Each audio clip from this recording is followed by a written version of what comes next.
general atmosphere is very Macbethish. What has or is about to happen? Fasten your seatbelts. It's going to be a bumpy night.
Lionel Barrymore was born Lionel Herbert Blythe in 1878 at 119 North 10th Street in a house which was razed and today is part of Philadelphia's Chinatown. Barrymore earned his only Oscar for 1931's A Free Soul.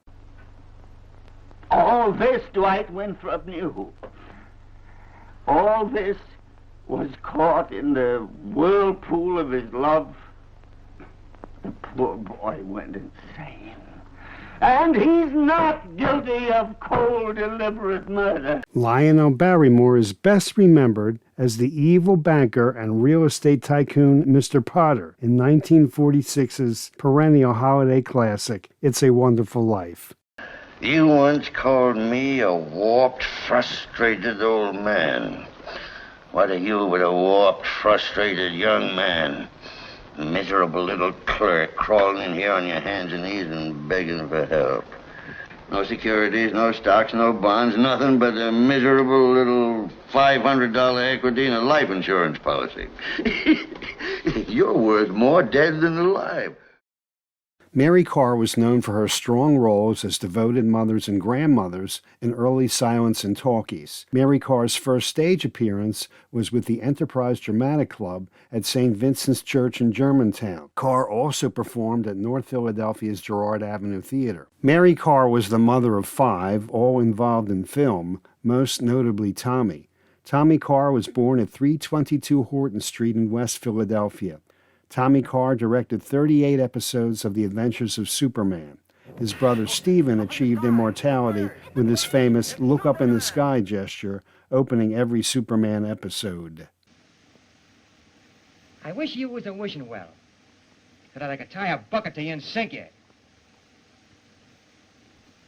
Maybe you found someone you like better.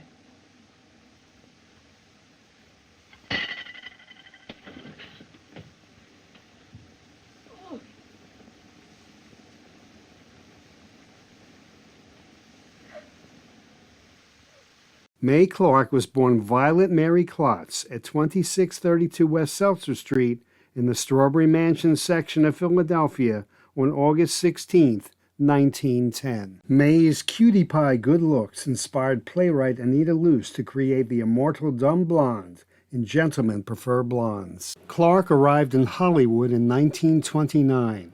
She gave horror fans a thrill in 1931 by playing mad scientist Henry Frankenstein's fiancée in Universal's Frankenstein. May Clarke was best known for having a grapefruit smashed in her face by Jimmy Cagney in 1930's Public Enemy. The smashing caused May a nosebleed, and when director William Wellman yelled cut, May yelled at Cagney, "Oh, you son of a bitch, look what you did to me." Clarke and Cagney eventually became good friends, and in 1974, when Cagney got the Life Achievement Award from the American Film Institute, May Clarke presented him with a grapefruit tree. Broderick Crawford was best known for his gravelly voiced portrayal of Dan Matthews in TV's forever rerun Highway Patrol. Crawford was born December 9, 1911, in Philadelphia's Spring Garden neighborhood, near the old powerhouse at 9th and Noble and the Church of the Assumption. Broderick took his first name as an actor from his mother Helen Broderick,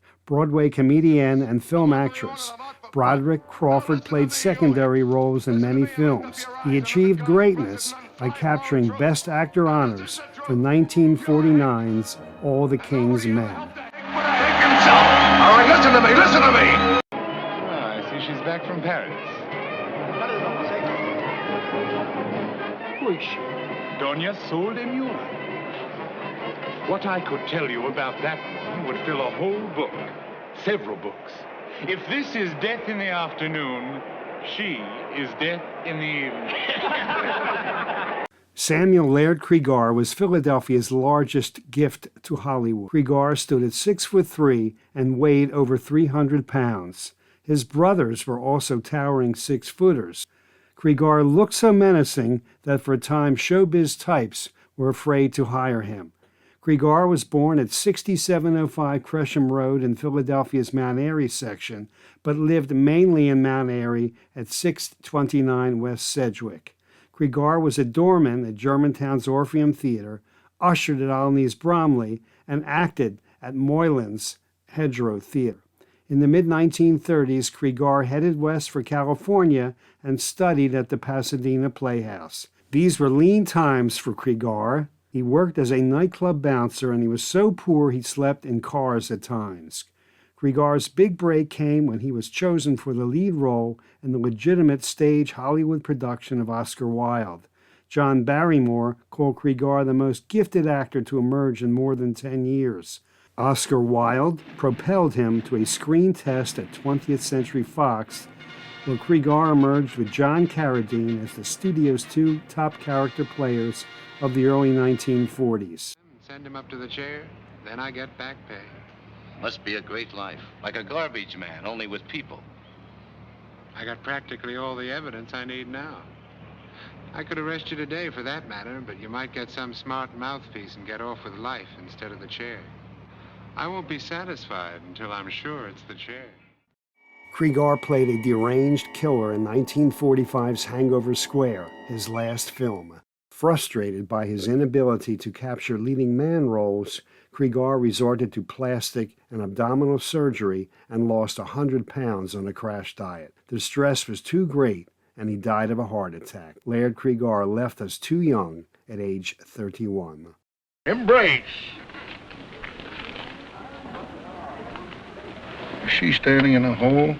W.C. Fields was born William Claude Dukenfield on the site of what became the Ben Theater in southwest Philadelphia. W.C.'s father's grave lies in the Frankfort area of Philadelphia. James Dukenfield was a violent man. W.C. left home after a bad fight with his father in 1890. W.C. stole to survive, got in many a fight, and spent time in jail. W.C. said he got his bulbous nose in a street fight, not from drinking. His bitter early experiences showed up in his screen personality as well as real life. Before Fields established himself as a screen star, he was a world-class juggler and appeared in the Ziegfeld Follies. W.C. mistrusted all authority. Fields disliked banks so much, he had small accounts, many under fictitious names, and more than 700 banks around the world. The most famous quote about Fields is from writer Leo Roston. "The only thing I can say about Mr. W.C. Fields, whom I have admired since the day he advanced upon baby Leroy with an ice pick, is this: any man who hates babies and dogs can't be all bad."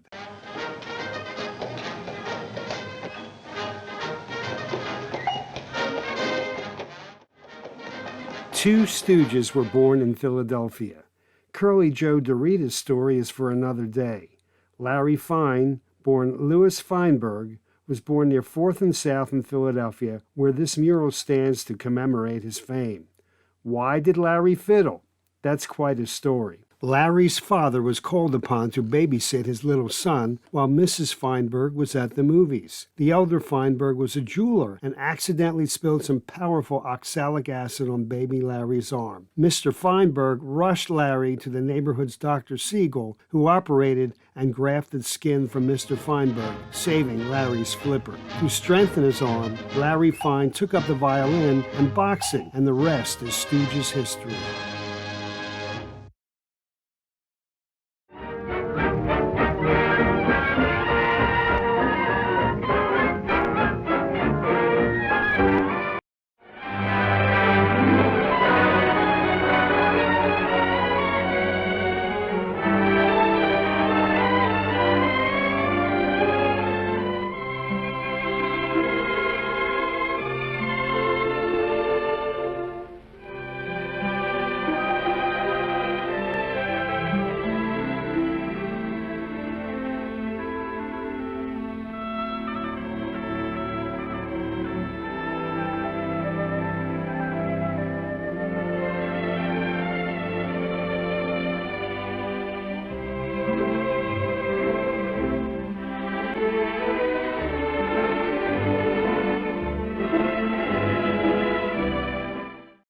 Janet Gaynor was born in the Germantown section of Philadelphia in 1906.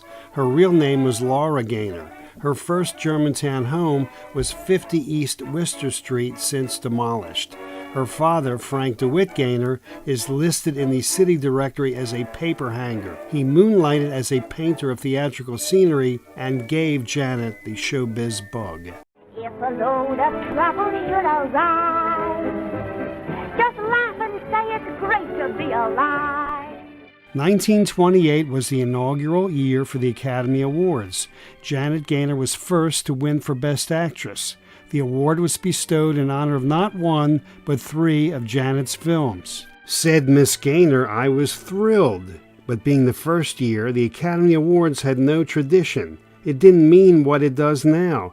Had I known then what it would come to mean, I'm sure I'd have been overwhelmed. At the time, I think I was more thrilled over meeting Douglas Fairbanks. She was renowned for her exceptional beauty. Philadelphian Grace Kelly won Best Actress honors in 1954 for her performance in The Country Girl. Kelly's screen persona was described as aloof and reserved as cover for her dormant passions, though for Alfred Hitchcock she demonstrated a real sense of humor. On Grace Kelly, Philadelphia broadcaster Taylor Grant said, "Everybody just loved her, but try to ask Grace a tough question. She'd know what you were doing. Grace would chuckle when she gave you an evasive answer."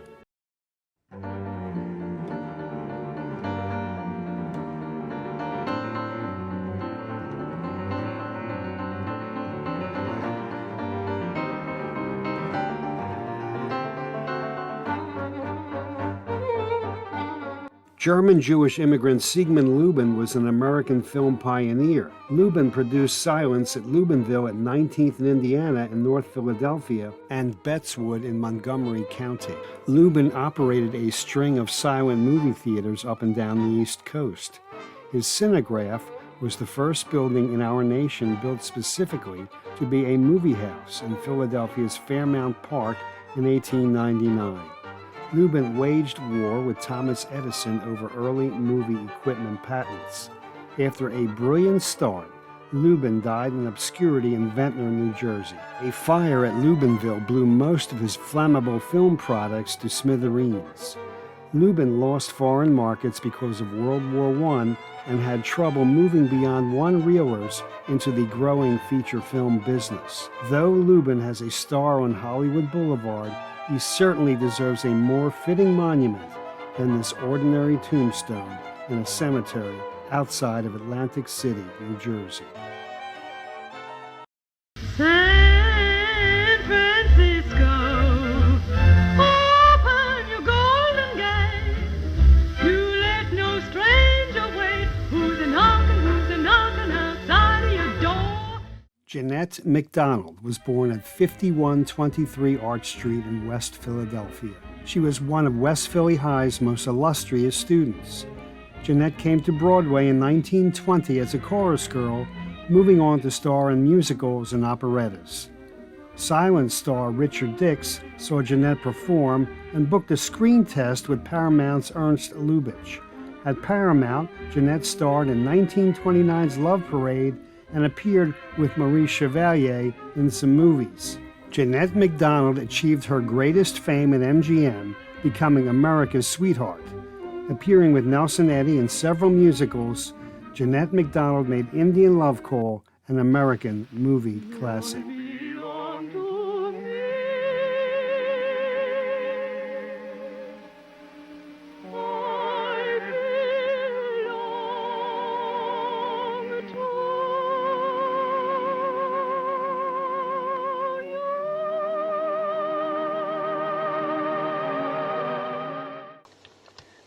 We have to have time to think, to evaluate this. It was rare that one would see Hugh Marlowe smile. Mr. Marlowe was born Hugh Herbert Hipple in Philadelphia in 1911.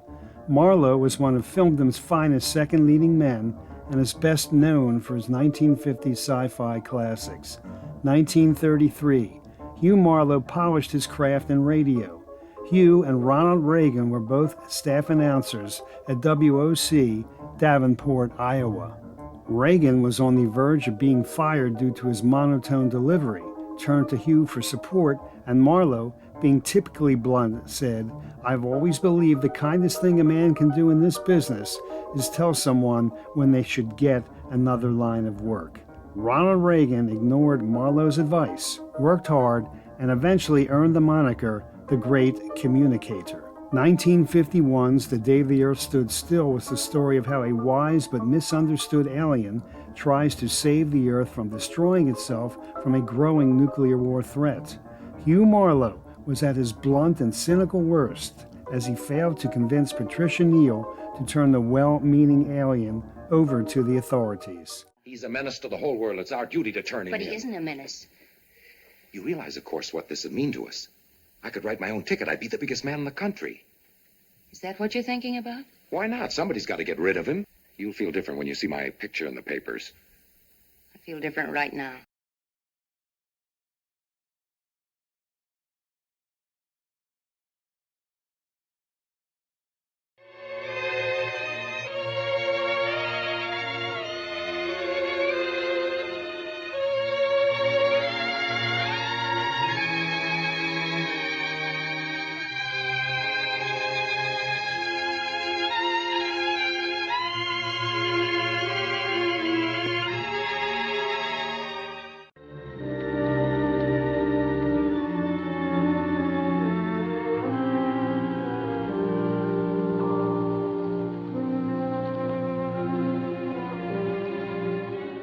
David Raxon was born in North Philly's Strawberry Mansion section in 1912. His roots were musical. David's father, Isidore, was a part-timer for the Philadelphia Orchestra and traveled with John Philip Sousa's band. While at Central High, class of 1928, David Raxon had steady work playing clarinet for dance bands. Raxon's first major Hollywood work was on Charlie Chaplin's Modern Times. Chaplin could not read or write a note of music, and he formed some of his best musical ideas by, you'll excuse our expression, meditating on the throne. Chaplin would hum or whistle his tunes to Raxon, and then David arranged the Modern Times score. Director Otto Preminger hired David Raxon to score Laura. Preminger preferred Duke Ellington's Sophisticated Lady as theme song, but Raxon was adamant with his no. Preminger said, "All right, David, today is Friday. If you can come up with something we like by Monday, we'll use it. Otherwise, it's Sophisticated Lady." Raxon went home perplexed. Finally, David put a Dear John letter from his wife on his piano music stand. David stared at the letter, and Laura was born.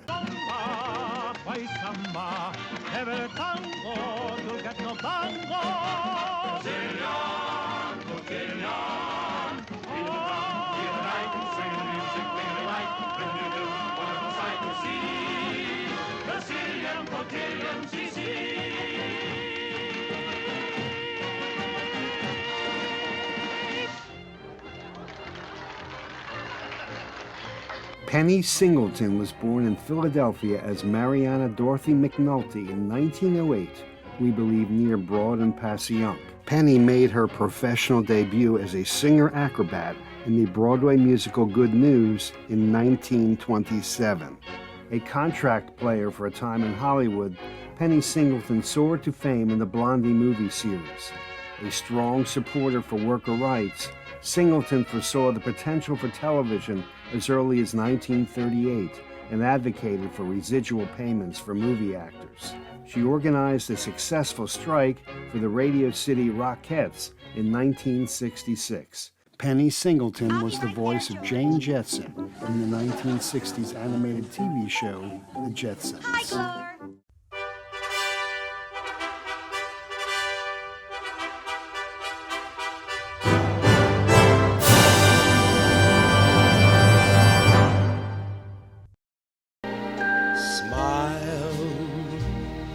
Though your heart is aching, smile even though it's breaking. When there are clouds in the sky, you'll get by.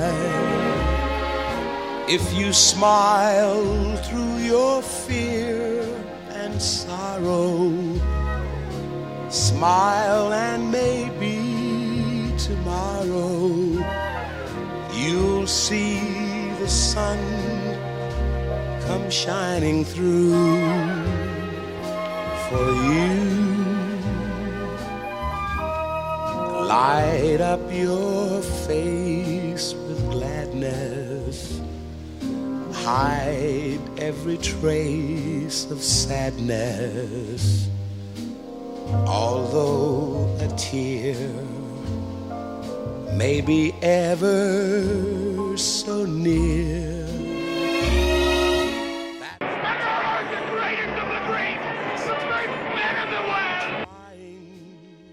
Until then, remember, the clowns at the circus, they're real funny. But on the highway, they're murder. This is Broderick Crawford saying see you next week.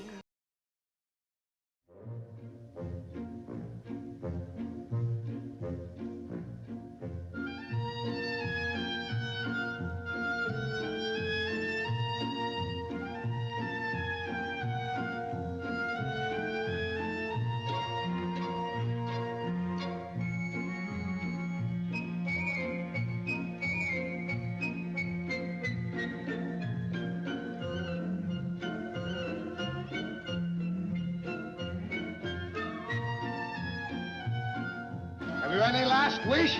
Yes, I'd like to see Paris before I die.